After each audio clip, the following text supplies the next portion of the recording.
Mestaruus oli katkolla Mika Häkkiselle jo Malesiassa. Michael Schumacher palasi kuitenkin sairaslomalta sekoittamaan kuvioita. Hän otti paalon ja Eddie Irvinekin löysi aivan uuden vauhdin hilaten itsensä eturiviin. Ferrarit pitävät pintansa startissa. Coulthard ja Häkkinen toisesta rivistä eivät mahda mitään uuden radan pitkällä lähtösuoralla. Damon Hillin surkeasti sujunut jäähyväiskausi jatkuu tutuissa merkeissä. Ex-mestari joutuu alkuruuhkissa liian ahtaaseen rakoon ja pyörähtää radalta. Kenties olisi ollut järkevää päättää uraa jo kesällä Silverstoneissa.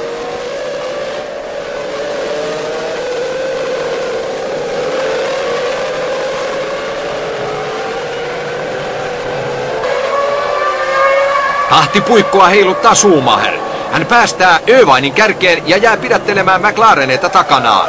Ferrarin taktiikka toimii oivallisesti. Schumacherin paluu on lähes täydellinen. Coulthardin hurjalle syöksylle hän ei kuitenkaan voi mitään. Olisiko Scottista tällä kertaa auttamaan Häkkistä maailmanmestaruuskamppailussa? Apu olisi nyt tarpeen, sillä Mika ei voi ottaa Schumacherin kanssa mitään riskejä. Schumacher jarruttaa taitavasti ja Häkkinen jää Irvinelle 2 sekuntia kierroksella.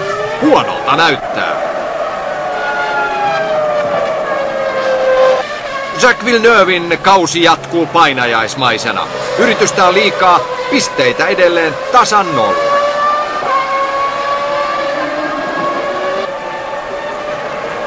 Irvine tulee varikolta ja jää kuin jääkin Häkkisen taakse.